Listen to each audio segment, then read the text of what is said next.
Assalamualaikum warahmatullahi wabarakatuh. Ketemu lagi dengan saya Ahmad Putra di untuk petani jenang Nusantara dimanapun berada dan keluarga besar LPKI RBI. Semoga Anda sekalian dalam keadaan sehat walafiat dan selalu mendapat keberkahan dari Allah Subhanahu wa taala. Amin. Nah, saudara petani jenang Nusantara sekalian, pagi ini kami lagi ekspansi, kebetulan juga lagi mengantarkan bibit juga untuk beliau. Ini adalah kebun buya. Kita posisi lagi di Darmasraya. Banyak hal yang menarik yang bisa kita ambil pelajaran pada pagi hari ini. Salah satunya bibit itu menentukan dari suksesnya kita berbudidaya tanam. Kenapa? Beliau ini menanam sekitar 800 batang. Jadi cukup luas sekali, tetapi asal usul bibitnya variatif dan dari berbagai macam sumber. Nah, saat sekarang ini beliau sudah menjadi keluarga besar dari petani jenang Nusantara LPKI RBI. Saudara sekalian, sebelum kita lanjut video yang selanjutnya, mohon dibantu untuk subscribe dan like juga share supaya ini bisa menjadi motivasi pengembangan video-video berikutnya. Demikian.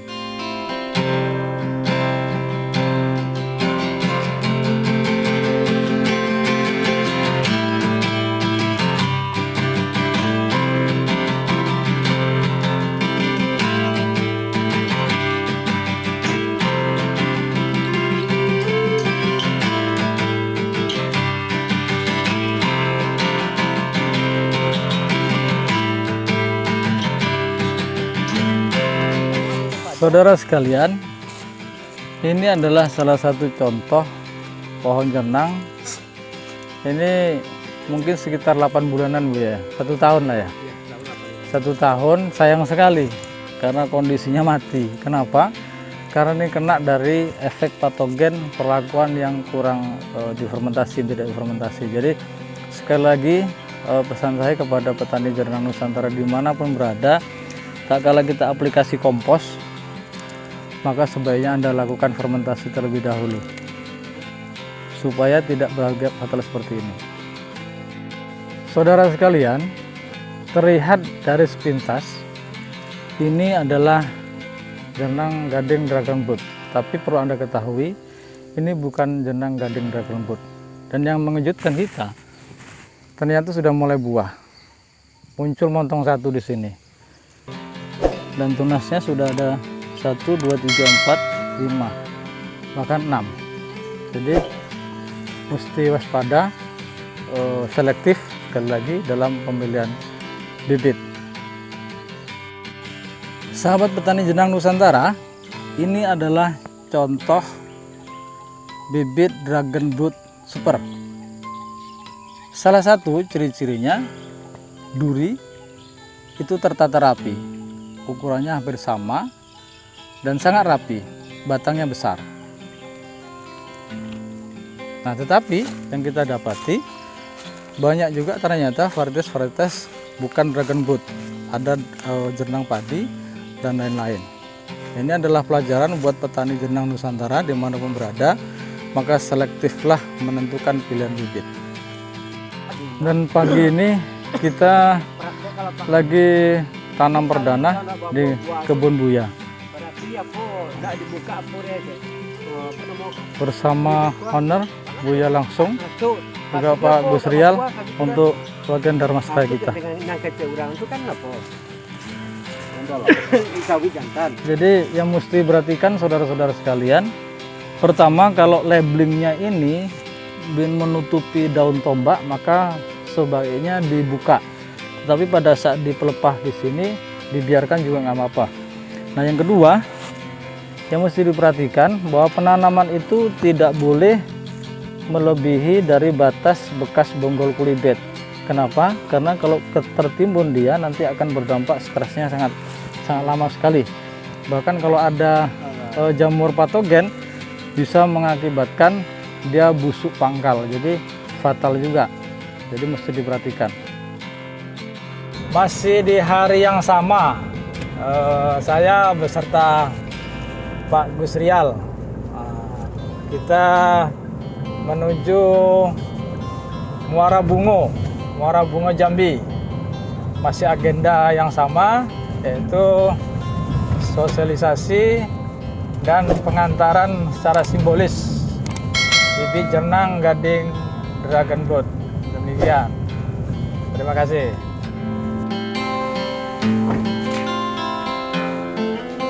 Assalamualaikum Pak. Waalaikumsalam. Apa kabar Pak? Alhamdulillah baik. Silakan monggo Pak Peter. Lagi sibuk enggak kan? Tidak Pak. Monggo, Oke, silakan, siap. Pak.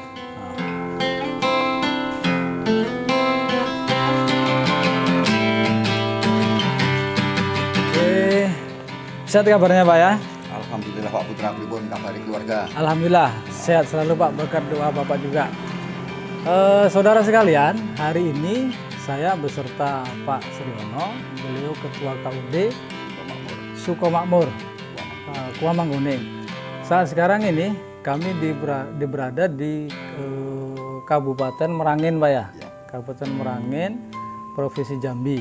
Dan insya Allah nanti ke depan beliau ini akan membantu kita untuk sama-sama ikut berbudidaya tanaman jenang gading dragon boat. Dan saat sekarang ini lagi replanting Pak ya? Iya, lagi replanting 400 hektar Pak.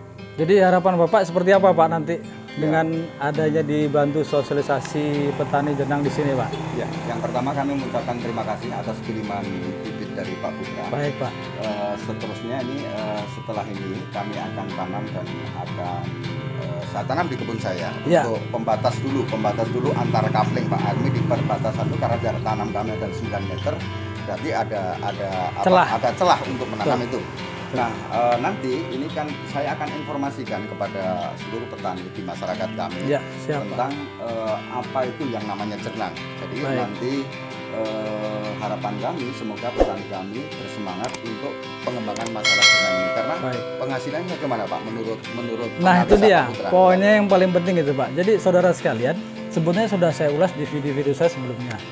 Jadi perlu diketahui Pak Suryono, nanti kalau misalnya ada teman, saudara, anggota yang bertanya, nanti bisa buka di channel kita, channelnya Naptra Putra, Naptra Planter namanya, nanti bisa ada semua review tentang bagaimana referensi budidaya jenang. Sahabat petani jenang sekalian, satu pokok jenang di usia 8 tahun ke bawah, itu estimasi itu bisa menghasilkan satu batang ini 2.500.000 Pak Sri. 2.500.000 artinya kita bisa memanfaatkan lahan-lahan yang memang relatif tidak cukup luas Pak. Jadi program Bapak, pemikiran Bapak tentang ditanamnya di perbatasan setiap kapling warga di sini itu tepat sekali. Ya, izin jarak tanamnya Pak? Kalau jarak tanam yang medianya tidak terlalu lebar, itu bisa 3x3 Pak.